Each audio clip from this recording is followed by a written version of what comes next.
Hi everybody, so today I wanted to talk to you about this piece of equipment. It's called cuisenaire rods, or they're called cuisenaire rods, should I say. They are a superb piece of equipment. I just wanted to show you how you can use them. Okay, so as you can see over here, I've got them set up as bars going up from one, so you can see that they are used to count up in steps of one. So we've got a 1, 2, 3, 4, 5, 6, 7, 8, 9 and 10, and you can see that they increase by about that one each time.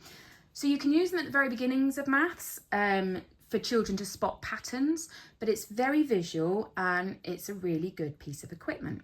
So if we just have a little look at what I've got down here, so you can see I've got 4 red bricks. Now, if your child is used to seeing this and they've seen that we count 1, 2, then they'll probably recognise this as being a 2 brick. But you can use this for the beginnings of multiplication. So again, multiplication is repeated addition, but you can see that therefore if I've got 2 plus 2 plus 2 plus 2, that's the same thing as saying I've got 4 items of the same size repeated. So you can see that 4 lots of 2 is the same size as an 8. So if I take out that 8 bar and then pop these together, you can see that it's the same thing. So it can be really powerful and really useful. 2 plus 2 plus 2 plus 2 is the same thing as 4 lots of 2, which is the same thing as 8. Okay, so it's really powerful to see that at the very beginning. You can't always, it's not as powerful to show these things when you're just writing it down. If I said to you 4 times 2 equals 8, that's not as powerful as showing you a picture whereby we've got 4 things the same size and it's the same thing as the 8. Okay, visually you see more going on within that, don't you? You see exactly that the 4 represents the 4 items that are all the same size. You don't necessarily get that same sizedness about it, if you see what I mean, unless you see it. Okay, so that's really useful. You can also show it, of course, using the 2 bricks. So you can show that it's 4 lots of 2. And we can see that the 4 lots of 2, whoopsie, my lining up's gone a little bit skew-whiff. But you can see then that we've got 4 groups of 2, okay? And again, that really shows it so well and so clearly exactly what we're saying. 4 groups of 2. So not only can we see that these were the size, we know it from looking over here that these are the size of 2, but you can line up the single bricks so you can see it that is 4 groups of 2, and we can count the white ones to say it's 1, 2, 3, 4, 5, 6, 7, 8 of them. Okay, so there's lots of ways to really consolidate and really delve into making that understanding far deeper. My favourite thing to do with these is with the fractions. They are so powerful for showing how fractions rely on multiplication, and that it's a repetition of the same size piece. So for example, you could show, actually I'll go back to the red bars a minute. You could show that a half is the same thing as 2 quarters. Okay, so we can show that if I split the red, if I put it together, that's a whole. Okay, so this is one whole.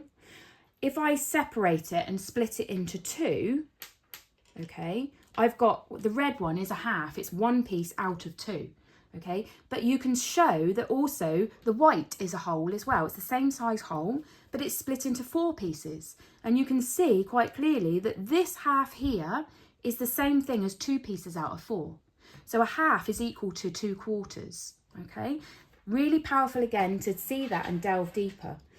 Moving on to the next step with fractions, when you're doing, for example, 1/4 add a third, okay? Now, you can see that with this, and very often when we're showing and we're explaining with just the method, this part gets lost, okay? So some children might think that you would just add 1 + 1 is 2, 4 + 3 is 7. You can't do that, and this is the bit that shows that really nicely. Here's a purple piece. I'm adding one of the green pieces, that's the green pieces, to one of the purple pieces. If I add those together, what do I put at the bottom? Because this is one green piece and one purple piece. What do you call that? So do you call it a green purple? Do you call it a purple green? Do you just choose the word green? Do you just choose the word purple? You can't make a decision because maths, you know, it has an answer, it has a specific answer, but there are so many variabilities that we could choose for that. And it demonstrates quite clearly that you can't just add the 4 and the 3. They're not the same size. So you can't just add 1/4 to a third. How do we know what's going to go on what the denominator will be in the end? And so you can pop that question to your child and ask them, well, what would you do? What do we do about that?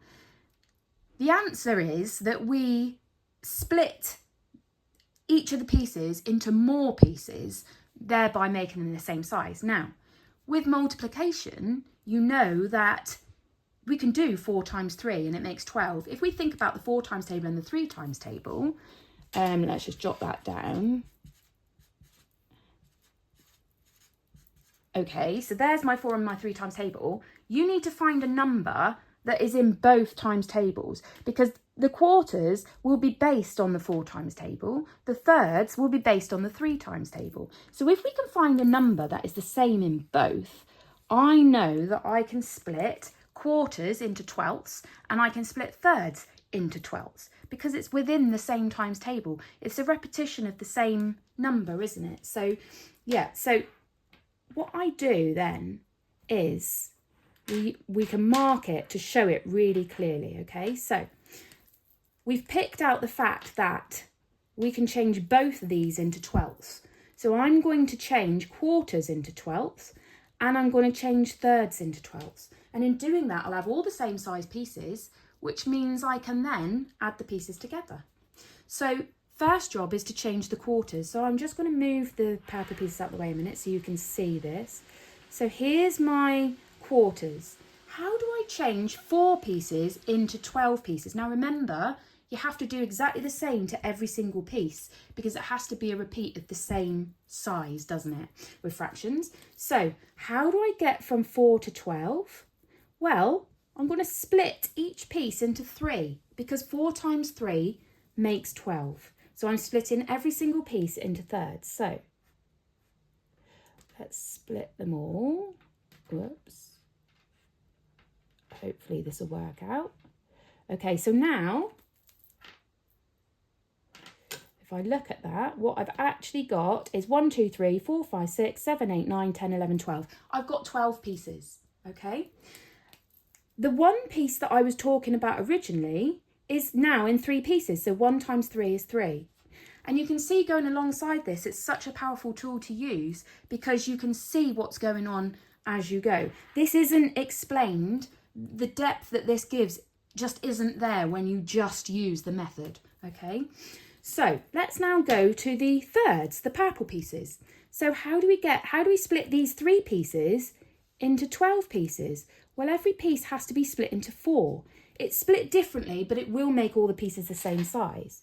So let's go into 4ths. Whoopsie. You have to bear with my drawings. Okay, so now what should happen when we line them up is all the pieces should end up being roughly the same size. That one wasn't quite in the right place. Should all be the same size.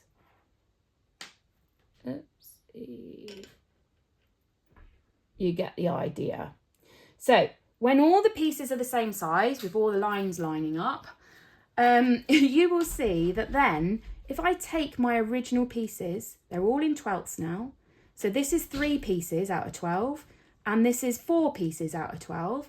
And when, oh yeah, so 1 times 4 would be 4. So now when I add these up, I've got 3 pieces, add 4 pieces, and it makes 7 pieces. But it's 7 pieces out of 12 because we've split it all into 12ths. This is powerful because you can see it, okay?